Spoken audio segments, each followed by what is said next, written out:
welcome everybody to another episode of Buried Pleasures. I'm your hostess, Polly and Amazing. I'm so happy to be here today with my really awesome and fantastic new friend, Natasha.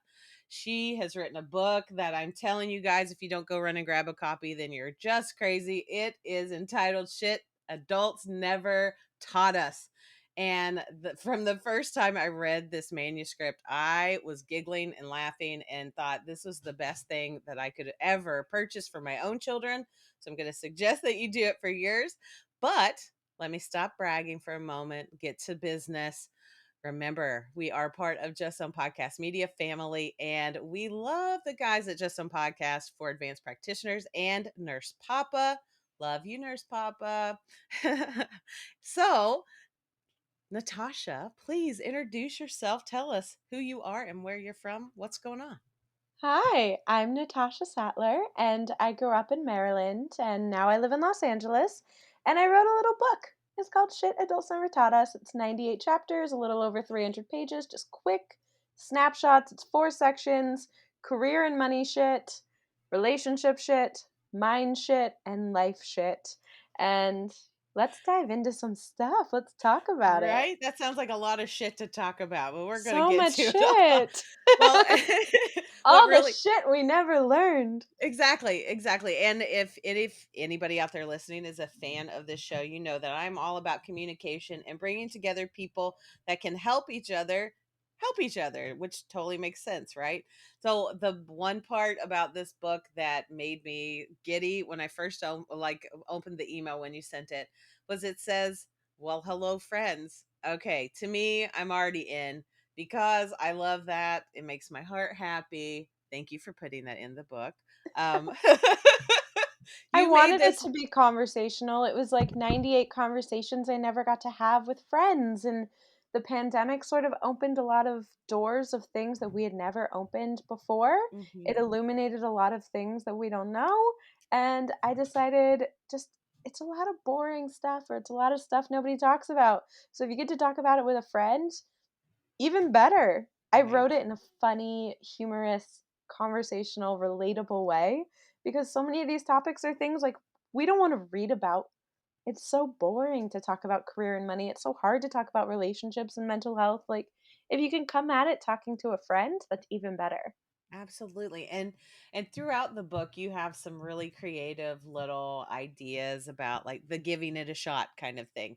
Like little sections at the end of each of the chapters of, like, hey, if you hadn't thought about this before, why don't you look at it this way? Or why don't you try this? Or, it's a very practical way to, like you said, you were talking with friends about things that nobody ever told you about.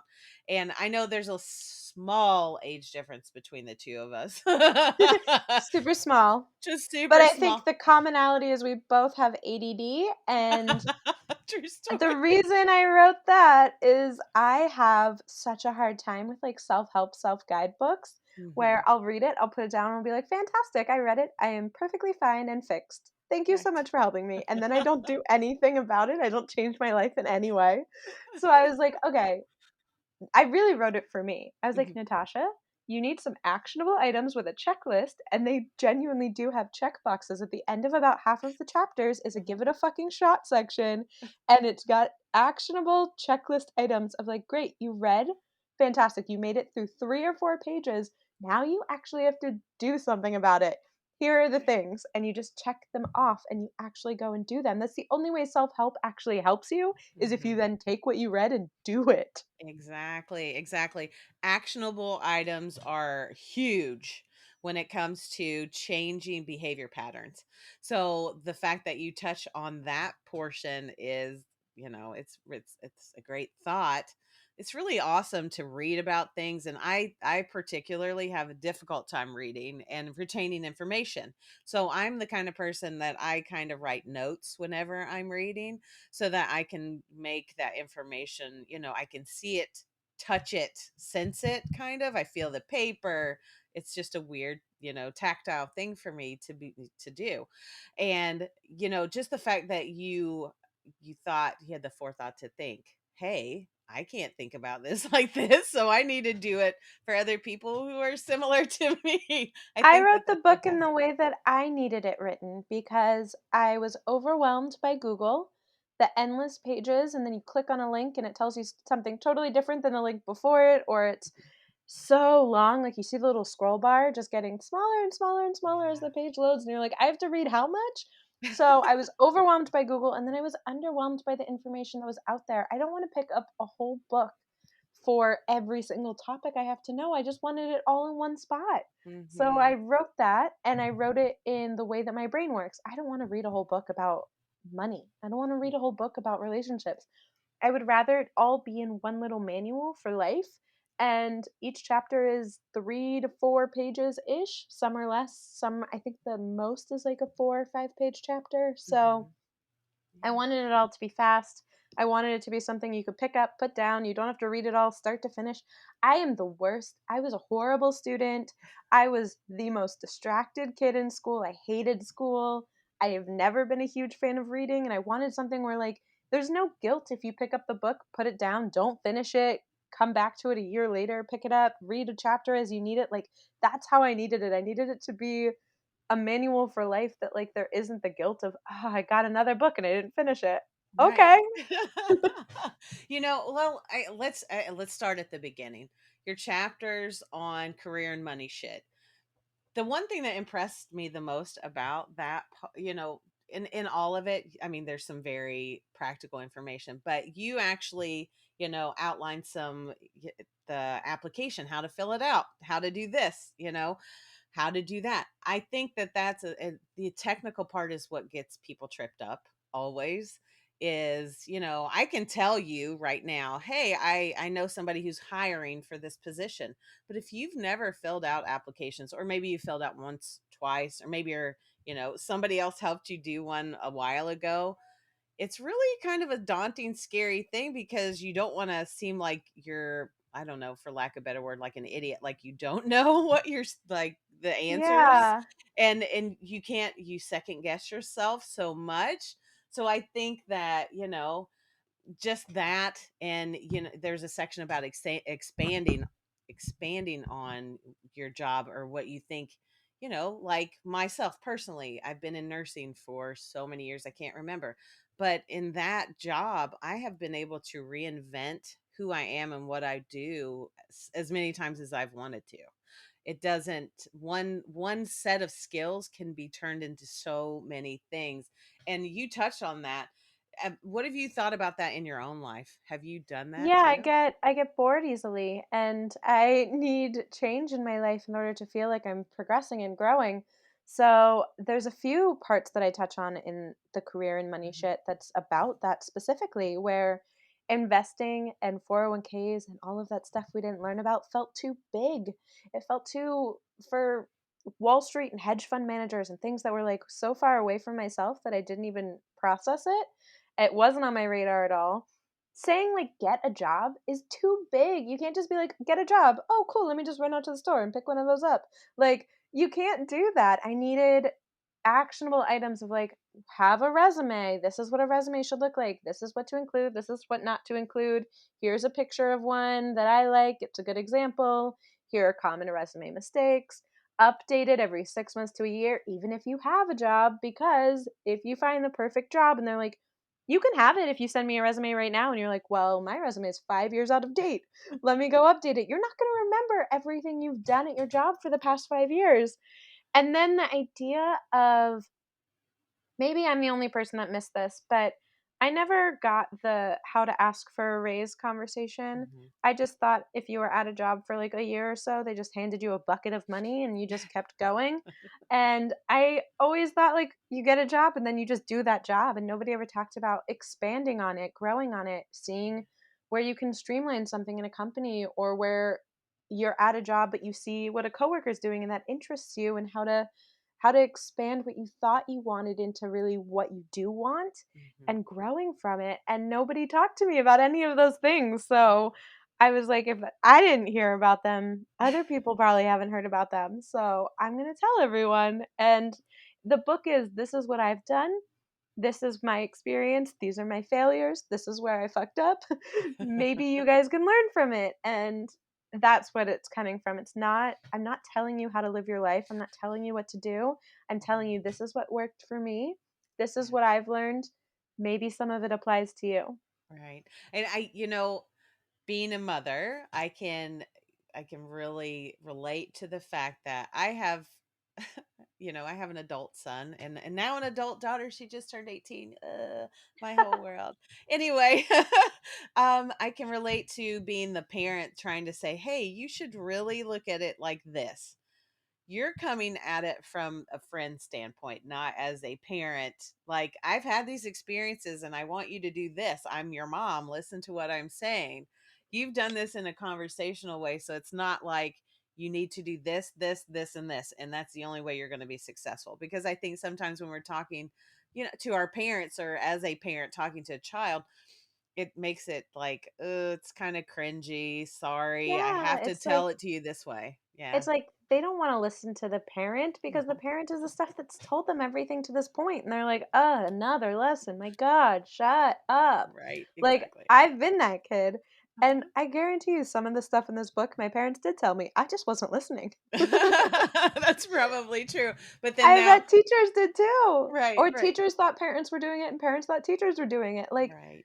I made this a conversation with a friend that you just haven't met, Mhm, and it's, like, funny. I made it very based in humor mhm. because I they're boring topics in a lot of cases, or they're things people don't talk about, so it should come at you from a friend. It should come at you from a person that's, like, using profanity, and the title of the book right there is, like, if it was on your kitchen table, you might pick it up because it says, "Shit adults never taught us." That's intriguing. Everybody likes to talk about shit, that's for sure.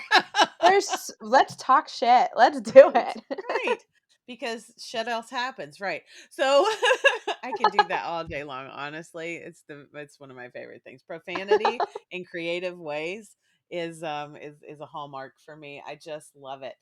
I don't I I really don't want to just focus on, what topics you have chapter by chapter. We're not going to do that today, guys. Go buy the book from her. It's beautiful. It's so much fun. But let's talk about, you know, as you are progressing, becoming more of an adult, you've done college, you have jobs now. You have to think about mental health, and I know you have a section called "Mind Shit" in the book. Um, what have you found that has worked for you when it comes to, let's say, anxieties, things that are causing you a lot of issue? How do you line that out in the book? How does that work?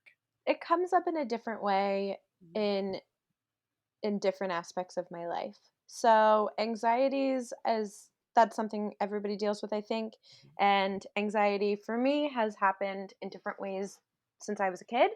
Um, it can come out as overthinking, it can come out as sort of a paralyzing fear, it can come out in catastrophic thinking and making rash decisions and so many different ways. What it really is finding ways to calm it in a truthful way that's acknowledging the emotion, because I am somebody that doesn't like feeling bad emotions. I don't like feeling anger or sadness or any of those unpleasant things, and I will intellectualize myself out of a lot of things where I'm uh-huh, like, "Well, just don't feel that," or like, "Get over it," or "Why do you even care about that? It won't matter in a week, so like just move on." And I'm somebody that hates feeling the feelings that I need to feel. mhm. So I will spin it into something positive that isn't actually positive, and then I'm just like this tornado of destruction that nobody wants to be around.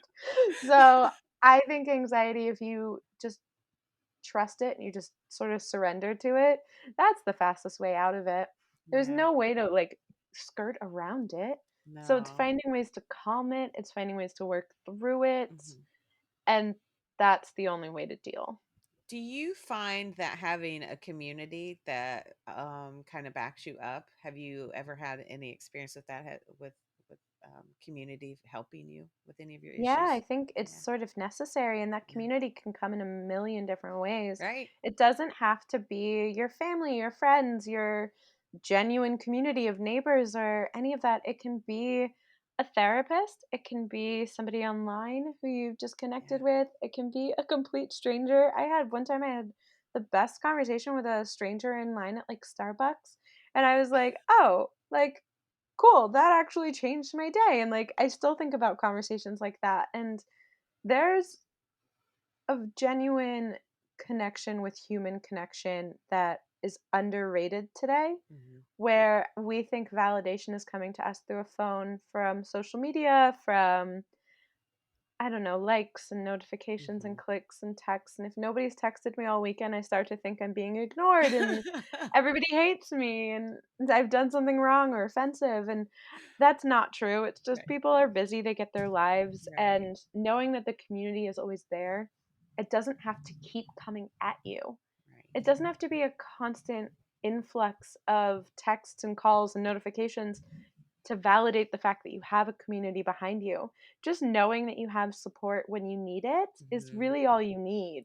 It Yeah. doesn't have to be a constant flow, but we've taught ourselves that it does, because Instagram is telling Oh you yeah. if you don't open the app to a new notification, nobody likes you.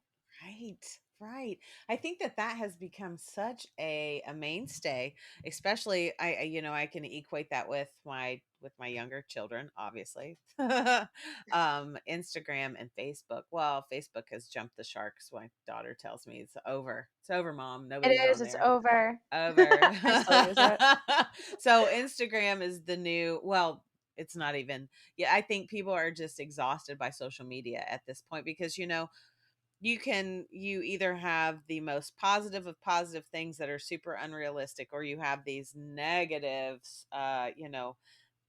news stories that are coming at us constantly about how terrible the world is, which it really isn't as terrible as what they portray it to be, or at least in my thought.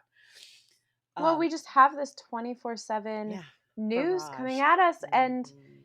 it gets clicks, it gets likes, it gets advertising dollars, so of course they're gonna keep sending us these things, and you click Exactly. on one and then the algorithm tells you, "Oh, she loves watching car crashes, so let's send her 10 more car crashes," and then you start to think everyone's car is blowing up, and now you Right. don't know if it's safe to drive, and you're sort of paralyzed in the fear of ever getting in a car again, and that is what news does to us.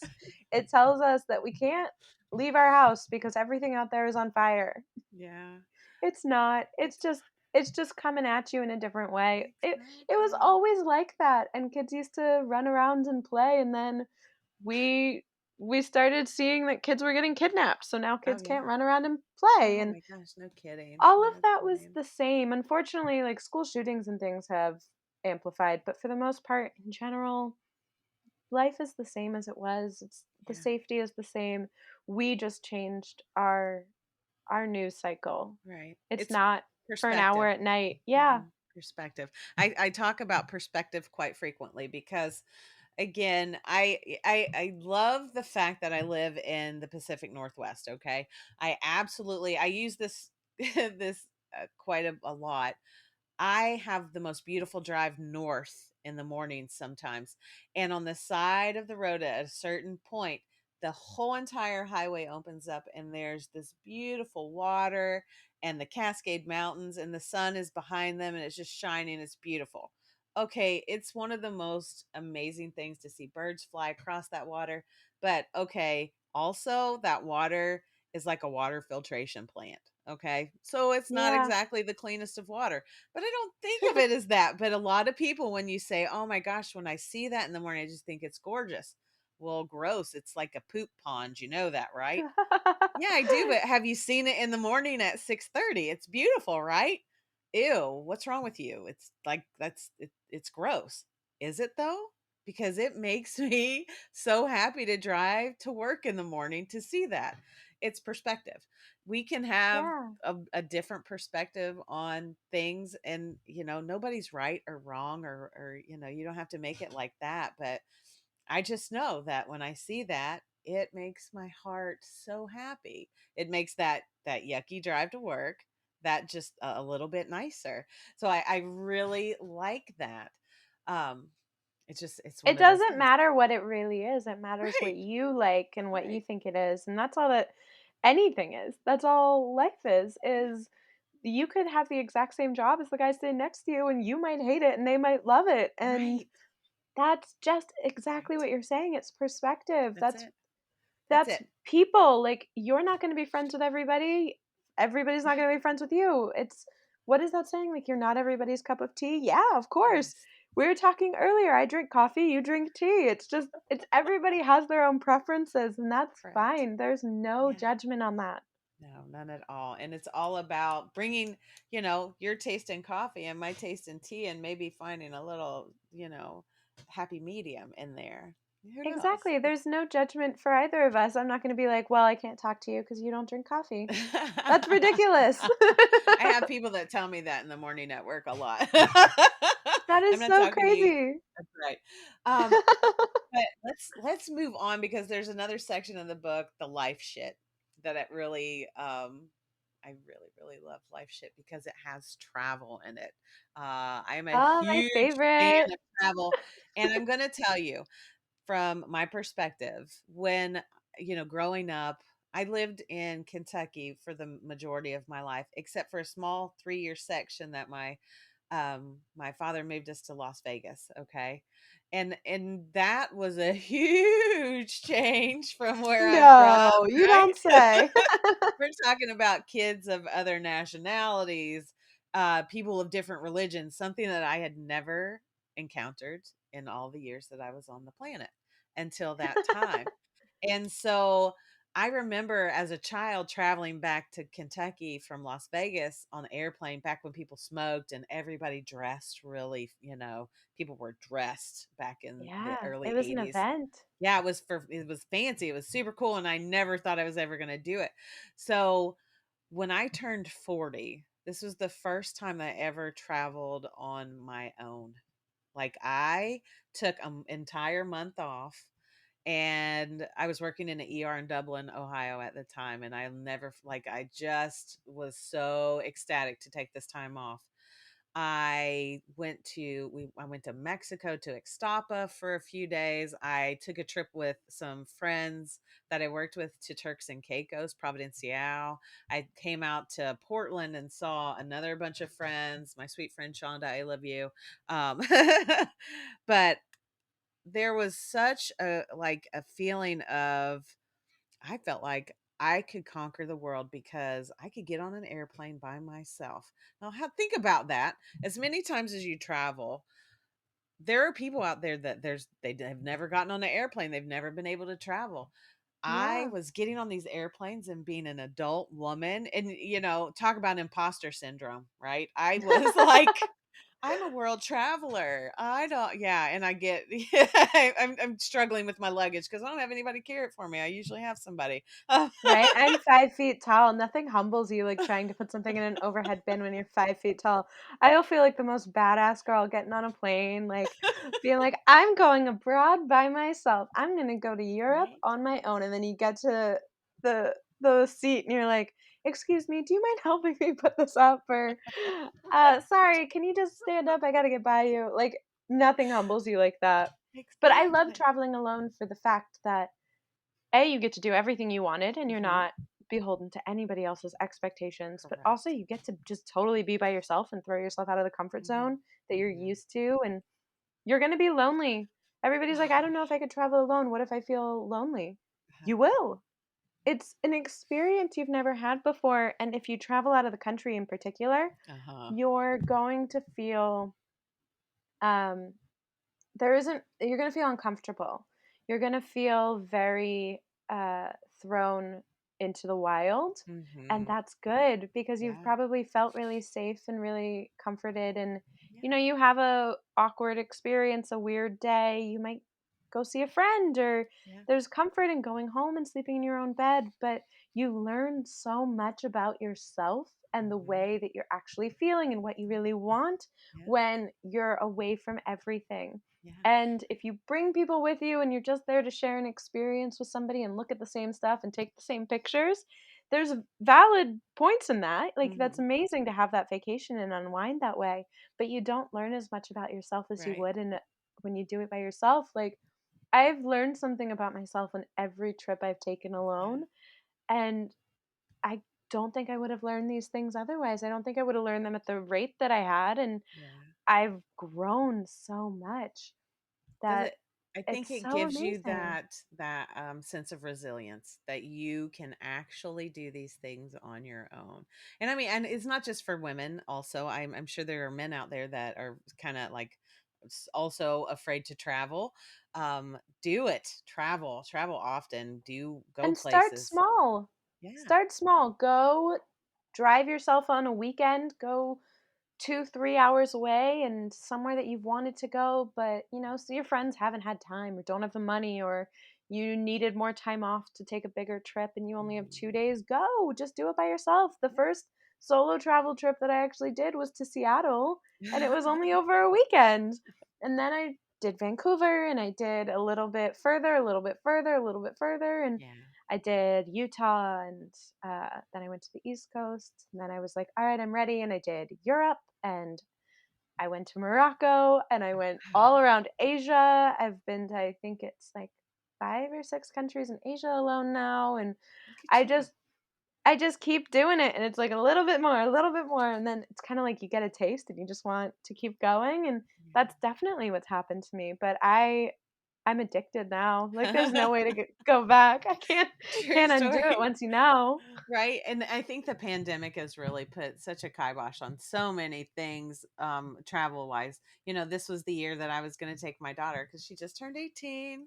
Mm. Was gonna Yay. take her to she wanted to go to a little European tour, like Paris, London, Amsterdam, that sort of thing, and I was so ready for that, but, we have to be realistic about things and being in healthcare. Her father's also in healthcare, so we have to make decisions that are responsible. So we kind of put that off, but we will do it. We will eventually. Yeah. But being cognizant of those sorts of things, I really want you to talk about prioritizing your wants, if you will.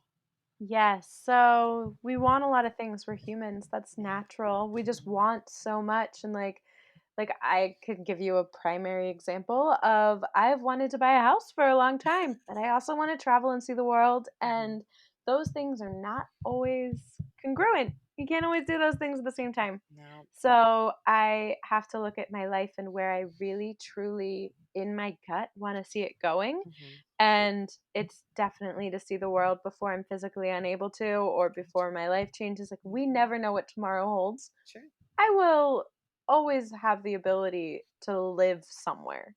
I may not own that property. I might rent. I might not live in Los Angeles anymore. Who knows what that will be?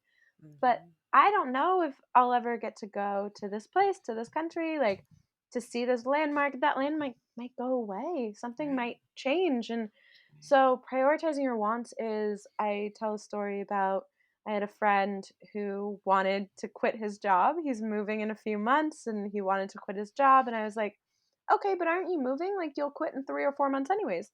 He's like, yeah, but I just can't do it for another day. And I'm like, okay, but don't you want to have some money for when you move? He's like, yeah, I do.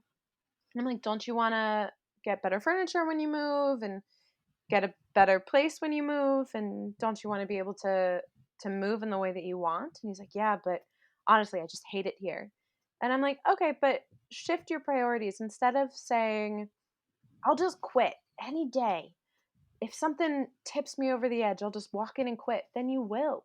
Then it's going to be the smallest little thing. If Mhm. you've got that mindset, you're going to walk into work and one day somebody's going to look at you wrong and you're going to be like, that's it. And you just walk out. And if you shift your mindset of being like, I have 3 more months, this Yeah. is the date, and you count them down, you've prioritized your future ahead of your present, Mhm. and you're not compromising your present. You're still saying, this is a job that isn't right for me. But knowing that if you hold out for a few more months, that gets you to the want that you want more, Right. which is your move, your house, whatever it is.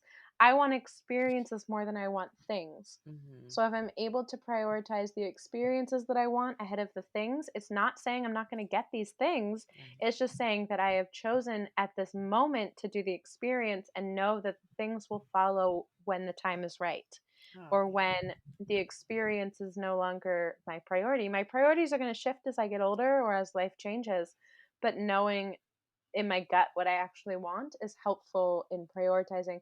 There's never going to be a moment where you just want one thing and you're zeroed in on that one thing and that's all you want. Like Mhm. you're always going to want several things. Right. Right. I just love that you're prioritizing talk. That in itself is paramount, I think, for making life livable. As a Pollyanna, I am, I'm tasked with this daunting thought of being sunshiny and happy all the time, every day, and making people feel good every day. Well, some days I just don't feel like that. Yeah, Not at all. And it's so, impossible. Who would right. feel amazing and bubbly and sunshine all the time? I mean, I Even the try earth really hard. doesn't feel like sunshine and rainbows every day. But it's just that, just what you were saying. If you go ahead and say, I cannot do this one more day of my entire life, I will just, I can't. You're setting yourself up for failure immediately. And we don't need to do that. But we are our worst enemies all of the time because we have that storyline running in the back of your head. Yeah. I can't. It's more about recognizing when you're unhappy and knowing if you're truly unhappy, or knowing if your unhappiness is momentary and coming from a certain situation. Where if Correct. it's truly unhappy because of life circumstances and things that need to Yeah. change it, but change it with a plan. Come at it from, okay, this is what I want, and here's how I want to get there in the most constructive way that won't shake off the kilter everything else in my life that's going to damage what I want in the future. Know that things can change and you can get happy again, but you don't need to blow up your life to do it. Right, right. Don't self-destruct, everybody. Stay healthy. That's all. No. So let's move on to my favorite discussion, which is always relationships, because There it I'm is. such a communicator. I love relationships. Yeah, and we Let's talk about all of them in I this book. know. I love Friendships and family and Yeah. Well, romantic and let's start coworkers, with, everything. because in my line of work, as a nurse practitioner, things are pretty straightforward. If you come to me, I'm going to talk to you about your issue, prescribe you something, and then move on. But when I'm teaching Tantra and that sort of thing, people are just like, oh, all you do is talk about sex stuff. No, no, no. I talk about pleasure, and I talk about making sure that you are feeling pleasure. Just because you think sex is the whole thing, the whole part of it is not the thing. So let's talk about relationships and communication with your family first. Let's start with that. How did you deal with that? Well, I think when we're kids, we're center stage of our parents' lives, and Uh-huh. we don't see all the things that go on behind the scenes. We don't see all the things behind the curtain. And when we grow up, we the curtain peels back a little bit, and we are slowly seeing our parents as people, Hmm. that they're just humans and humans make mistakes and humans have faults and they probably hopefully did their best, but their flaws and their past and their experiences all came to the table in raising you. And so everybody is going to have some sort of issue. Everybody is going to have the damage and the trauma from childhood that is natural. So finding ways to heal in a productive way and talking and redefining your relationship with your parents can be so hard, but I thought I redefined my relationship with my parents, like, the first time I cursed in front of them, or the first time I said something and, didn't give a shit, and that's definitely not it. It's when you start seeing them as people and you start treating them as just people and recognizing that it's okay for them not to know everything, because we don't know everything. Like, Right. I don't have kids, but I know if I did right now, I don't know everything, and I'm raising them from the knowledge that I have, which is all my parents were able to do. Right. And then, family is broader than just parents. It's siblings, it's aunts, it's uncles, and eventually you reach a point in your life where, just like everything else, you decide what serves you and what doesn't. And if there are relationships, regardless of whether or not they're family, and they don't serve you, it's okay to walk away from them. It's okay to know what is appropriate in your life and what isn't. And redefining it and taking a break from it are all acceptable responses. You don't have to keep having this influx of toxicity if you don't want it. And it might just be a shift. It might be having a conversation saying, you know what, as I get older, I'm trying really hard to check in with people in my life and set boundaries and know that this is what how I want people to treat me. This is how I want to be treated Mhm. and how I like to show that I care, respect others. And having conversations with people about boundaries is a really good thing as an adult. And Yeah. it's incredibly difficult because we were never really taught how to do it. Right. And so I outline a couple like sentence starters or conversation starters and a couple of examples, and then you guys can take it from there. But it's okay if you just can't have a person in your life anymore and you have to cut them out. You've probably done it with friends. It's okay to do it with family. Yeah. And I honestly believe that, the talk that we give, because again, I've had multiple marriages, I have ex-spouses, I have children with my ex-spouses. Um you change as a human being as time goes on. You're not the same person based on experiences and what have you. And just because at this point in time this relationship did not work well because communication was not there, or there were so many differences that you just couldn't get past that, based on the fact that you don't know how to communicate at that time in your life, or you didn't know how to appropriately effectively communicate, it doesn't mean that later on in life those relationships are 100% completely lost either. There's Right. still that possibility that even though 20 years ago in my old Pollyanna self, I was this person, and now I've grown into this other entity or being that makes me think, oh, all of these people, which there's not a whole lot, like, there's not a lot of people I can honestly say that are terrible enemies of mine at this point. Um, Yeah. I think that I'm able to start thinking, what was the breakdown in those relationships and how can I make the next 5 or 6 better, right? Yeah. That's it. It's the climbing the ladder to success in relationships, life, love, mental health, whatever it is that you're doing. Start on that bottom rung and work your way up. And if you Of slip, course. you have safety nets in place because you know that you need them. And your safety net may get a little bit bigger as you get a little bit further along in experience. Or you may not It even could need get that. smaller. Yeah, you may It not even need it. your circle of friends sort of tightens as you get older naturally because you went to a school that probably had hundreds of people in it, and Yeah. so you've got your friends that are just around you all of the time, and then you graduate and that circle fades away, and then you've got coworkers and that circle fades away as people move on with their Yeah. lives, and Yeah. then you settle down and have kids and the circle slowly gets smaller and smaller, and that's natural and that's fine. Yeah. But I love what you said, like, relationships can come and go. Just Mhm. because a relationship has left your life doesn't mean it won't come back. Right. I think of it kind of like clothing. Like, there are certain days where, like, I put on a shirt and I'm like, nope, that is not the shirt for me today.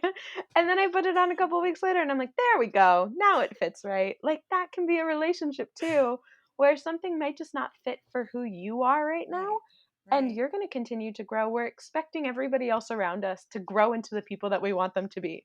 become the person that's going to fit us perfectly. But that's only true if you stay exactly the same right now. Exactly.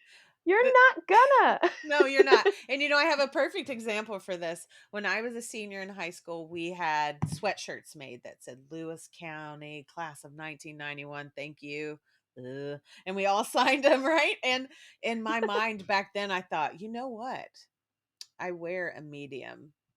I better get an extra large in case I want to wear this later in my life, right?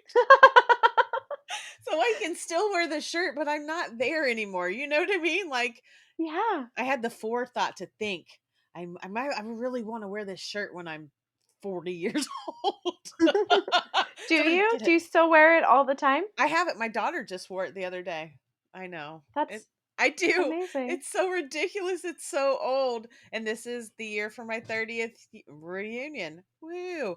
Um I feel like I do that in the opposite way. Like, I will say things like, "I can't do that right now," because, like, we say things like, because 'cause we're not the people we think we're gonna be. right. I'm like, "Oh, I can't date that person because I need to lose 10 pounds," or, "I can't Right. get that job because I don't have the experience that I need yet."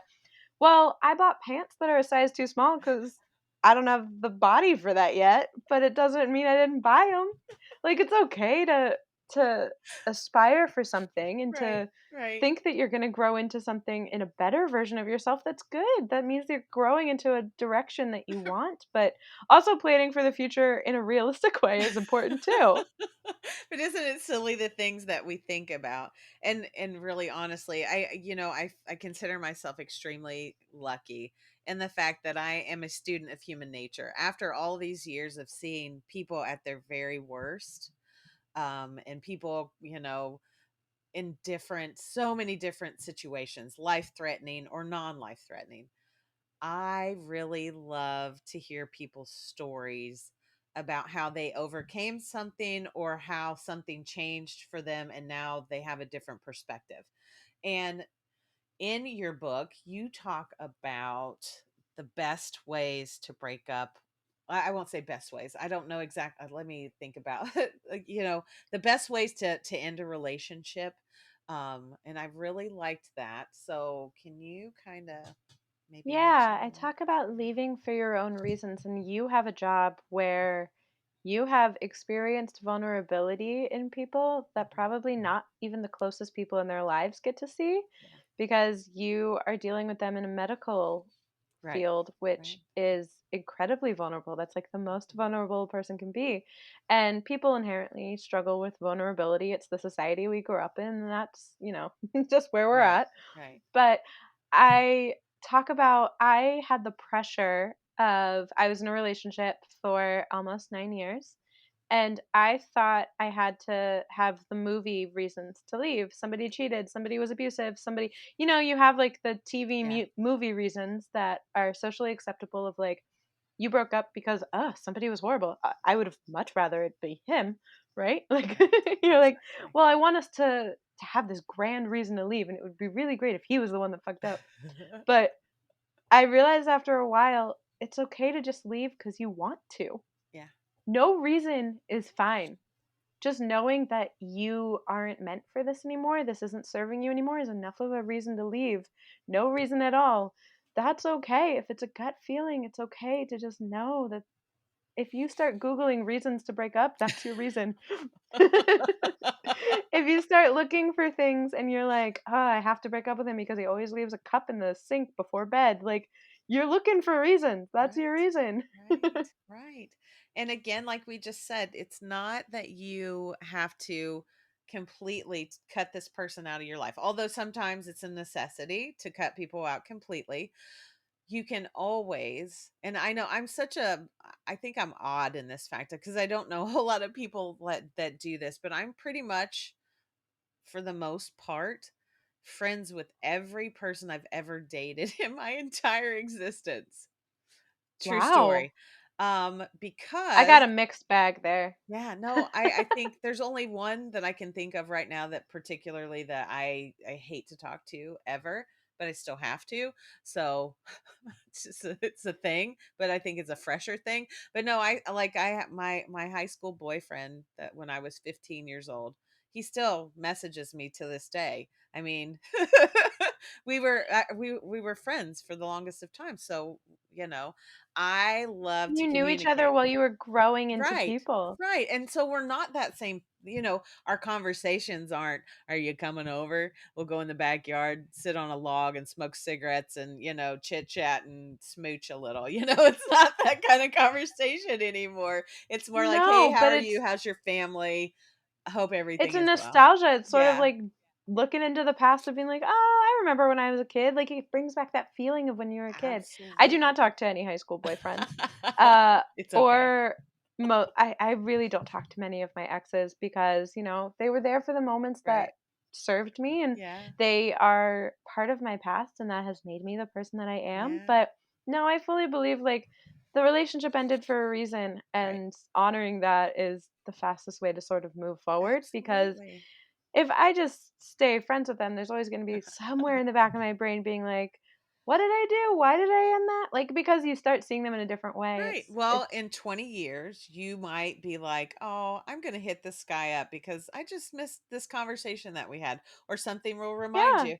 And you can do that. And you can feel free to do that without guilt or any other terrible thing happening because it's just a, Just because a relationship ends doesn't mean it was right. a failure at all. It was a successful relationship for the times that it was good, Yeah. and it ended when it was supposed to. Yeah. Yeah. I love that. I'm so happy that I found you, Natasha, because I this is know, I'm such so the happy I greatest. found you too. This is so great. So Thank you let's for reaching Oh, out. you're so welcome. Tell me if you like this is your 5 minutes of talking about everything included in this book. What would you find as the most poignant part for yourself? What do you think is that message that you wanted to get out more than anything? The message I wanted to get out is it's okay not to know everything and it's Mhm. okay to ask questions. Yeah. We stopped asking questions for some reason a long time ago, and there's probably a few reasons like you raised your hand in class and you asked a question and a kid laughed at you and you're like, "Okay, never doing that again." Or like you googled something and the answers were too overwhelming and you couldn't do it, so you just didn't. You just Mhm. froze and were like, "Never mind, I'm just not going to do that." Yeah. And I wanted it to be a reignition of it's okay to ask questions. These are more jumping off points than they are solutions. There are definitely solutions. There's 98 solutions to problems, but it's probably going to get the wheels turning and it's Right. going to start to illuminate other things that you might need answers for. So, yes, it is 4 sections: career and money, relationship, mind, and life. And it's everything from taxes, 401ks, side hustles, negotiating bills, to falling in love, having the courage to fall in love, getting comfortable saying no, learning how to fight, getting your heart broken, calming anxiety, trusting change, and knowing that time heals and you can put the past in the past, and knowing that you can settle for more and protecting your privacy online, and then just asking questions. It's Oh my just gosh. something that we all forgot to do. We all Yeah. somewhere in life we were like we reached an age where people stopped being like, "Ah, you're young. It's okay not to know Right. everything." And Right. so people stopped giving us that excuse. So we Mhm. pretended to know everything and we definitely don't. It's okay not to know everything. Well, Natasha, your book is delightful and I cannot wait to give it as gifts. I'm telling you, where can people find you? Some more information about your book sales? Where can they do that? So the book is available on Amazon, Barnes and Noble, Apple Books, and Google Play Books. It's Shit Adults Never Taught Us. And the Instagram is at Shit Adults Never Taught Us. You can also email me, shitadultsnevertaughtus at gmail.com. I love talking to people. Feel free to shoot an email if you've got a question or DM on Instagram. I check it like once or twice a day. Mhm. Yeah, I love talking to anybody that has questions, and I think the book is perfect for the people that just want a little bit of help, a little bit of guidance. Yeah. And like I said, you can pick it up, put it down. It doesn't have to be a cover to cover kind of book. It's Mhm. also great as a gift if you're it's not an offensive gift of like Right. somebody you know needs a little bit of help. It's more just like, "Hey, this book is funny. Here you go." And maybe it'll help you. Right. Like I feel like when you give self-help books as a as a as a gift, it's almost like when you hand somebody a mint. You're like, Yeah. what are you trying to say here? Your Why breath are you does giving me an not smell Altoid?" bad, but you need this whole package. That's right. So let me ask you, before we get off here, do you think there might be a sequel in the making later? Yeah, I think there might I be. think that's I wanted awesome. to elaborate on a few chapters because the book itself is very for men, women, any Hmm. age, and the deeper dives that I want to go into, the Yeah. more personal, more vulnerable stuff, Yeah. is very female centric. So I want to make Gotcha. another one that's more shit adults never taught women. I love it. And I that's love that. step two. Oh my gosh, that's so awesome. And it's such dynamic topics that you can just you're going to be so successful. I so Oh, love you. thank you. It's been a pleasure speaking with you, Natasha. And for all of those folks out there that don't know, you can find me, Pollyanna Amazing, on Twitter and on YouTube at Buried Pleasures. You can also find me at buriedpleasures.com and on Instagram, and Facebook as Pleasure Pathways. So, again, it has been an absolute delight speaking with you today, Natasha. And I hope that you come back every time. I'm going to just bring you back as a content person. I love it. I love speaking with you. You've been a delight. And Yeah, I, let's do yeah, totally. it. So, everybody out there, have a great day. Bye.